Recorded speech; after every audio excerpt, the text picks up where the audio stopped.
Hey, New City. Yeah, I wanted to just give a recap of today's message and really where we are in this sermon series on stewardship. This was another great passage, a passage that I love, and it's connected to the passage from last week. And last week we talked about as Paul was urging the Corinthian church to give to meet the needs of others. He used two examples. He used the Macedonian church, and he used the example of Jesus. And he was urging the Corinthians and urging us to give sacrificially, to give joyfully, to give willingly, to give eagerly. And so he's encouraging us to give in the same manner. And that giving, as we saw last week, is not a duty. It's not from the law. It's not a percentage. It's none of that. The giving that Paul's talking about is the giving that is an overflow of worship. And so it's from loving God. Paul said the Corinthians first or the Macedonians first gave themselves to the Lord, right? And it's from that overflow and that love of God and love of God's people, the two greatest commands, that there was this overflow of generosity. So last week, generous giving is an overflow of worship. And this week, it's more that generous giving is a matter of faith. And I started with the simple little story that there was a guy who was walking alone, and he was looking at things in the woods, enjoying beauty and nature and all of that, not paying attention.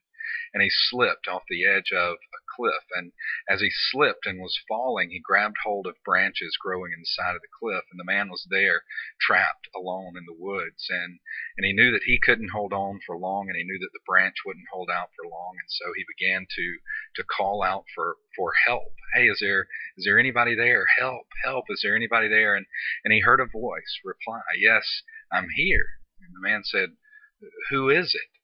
And the voice said, it's me, God. I'm here to help.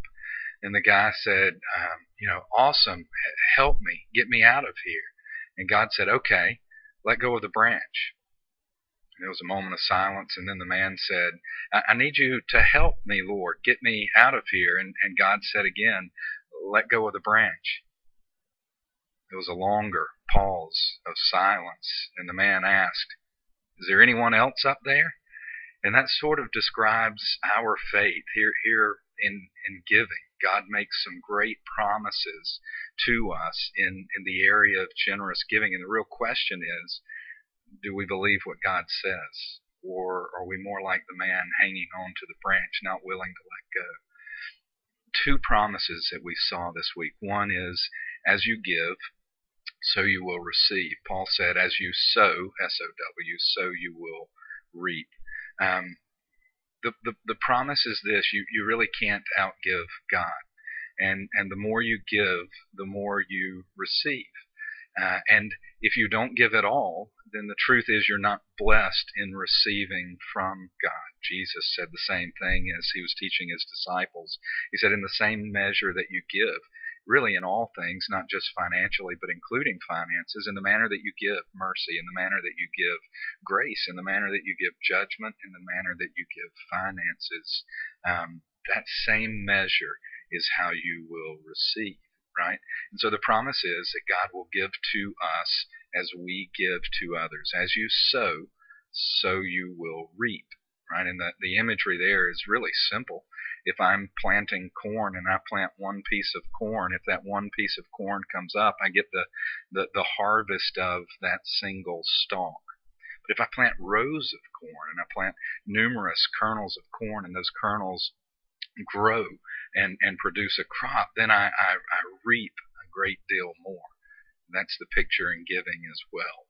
And the second promise that Paul makes to us and to us through the Corinthians is that God will provide abundantly for us. God will provide abundantly for us.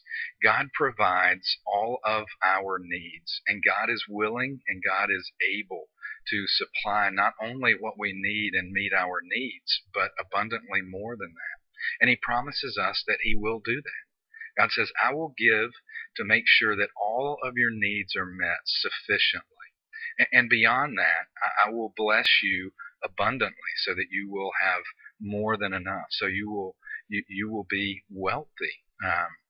I will give to you generously. Now, the problem is a lot of times that when we receive generously, we think that generosity is just for us.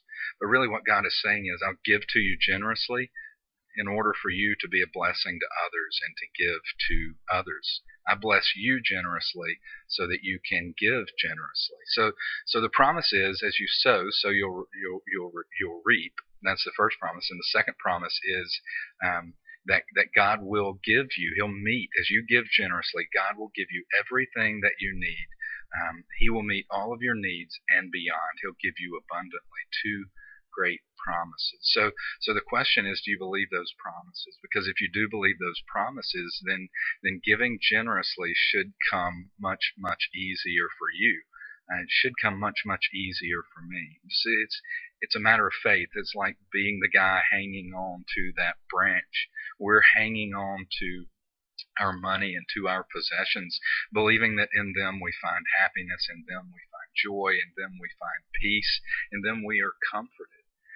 And really God is saying, hey, I blessed you and I gave you abundantly, not so that you can build more houses and barns to store all your stuff in, but so that you can give generously. Give generously, give foolishly, and I will meet all of your needs, and beyond that I'll bless you so that you can be a blessing to others. So my encouragement is this: know those promises. Know that God calls us to give generously and says that He provides everything we need in order to give generously and beyond that. And so I pray, New City, for myself. I pray for you guys that we would be people of faith, believing the promises of God, not just for salvation in Christ, but the promises of God for life. And in this case, the promises of God for generous giving. If you're the guy holding on to that branch on the edge, and God is saying, let go. Love you guys. See you soon.